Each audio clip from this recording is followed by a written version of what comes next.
ang lakas ng panalangin ni Lola Maria. Mga ka-wisdom, sa bawat yugto ng ating buhay, may mga bagay na unti-unting nagbabago.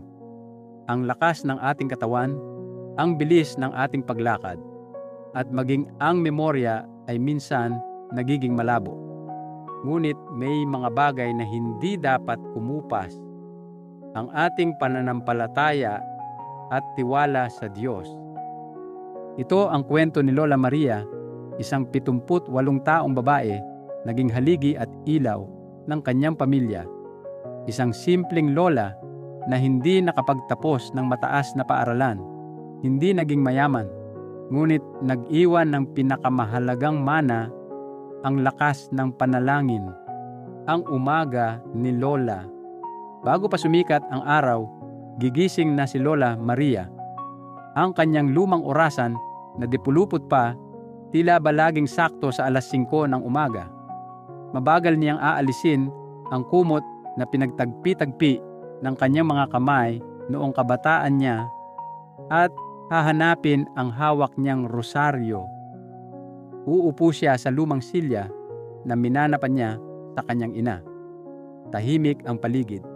Tanging huni ng mga ibon ang maririnig. Sa katahimikan ng umaga, maririnig ang kanyang tinig.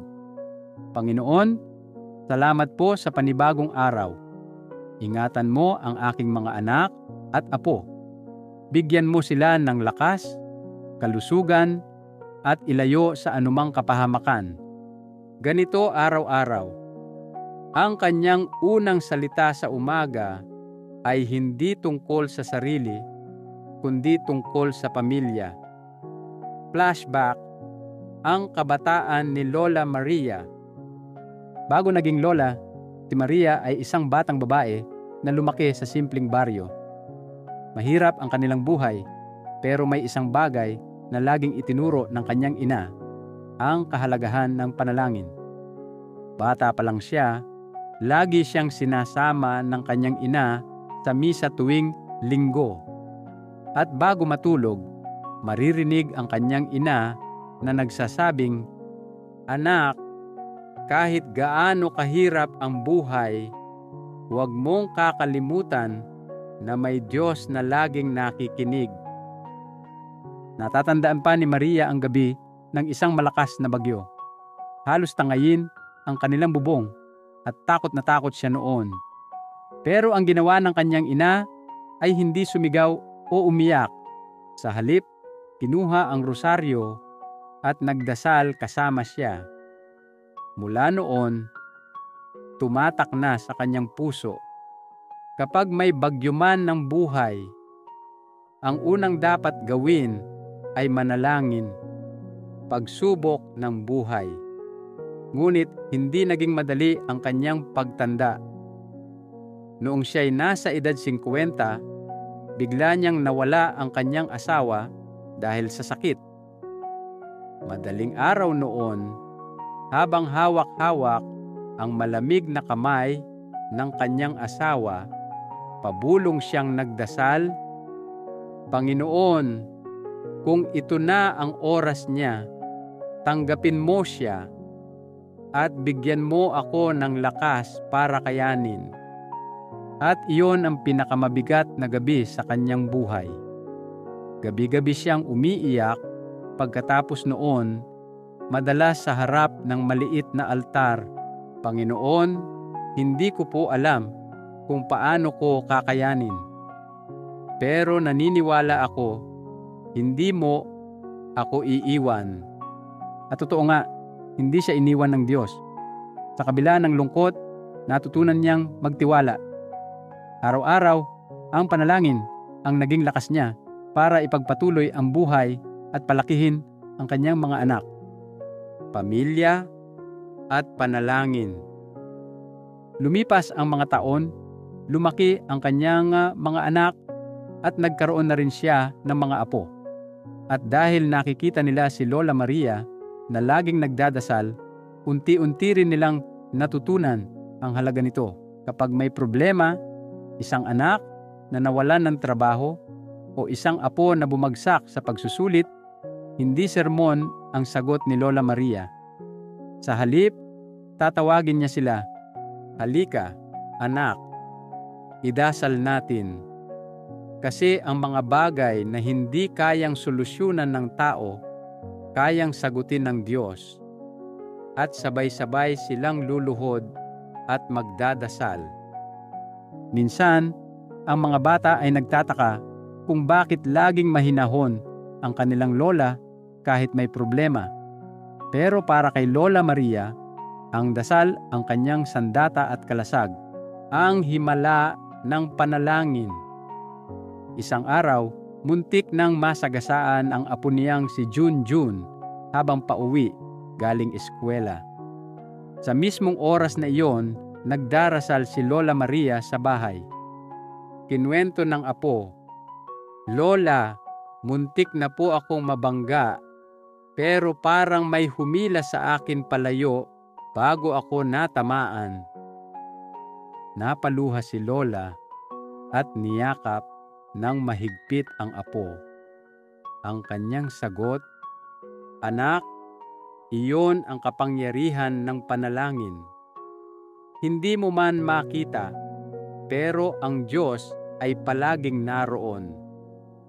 Simula noon, ang buong pamilya ay mas naniwala na ang dasal ng kanilang lola ay parang payong na laging nagpoprotekta sa kanila. Pagsubok ng kalusugan.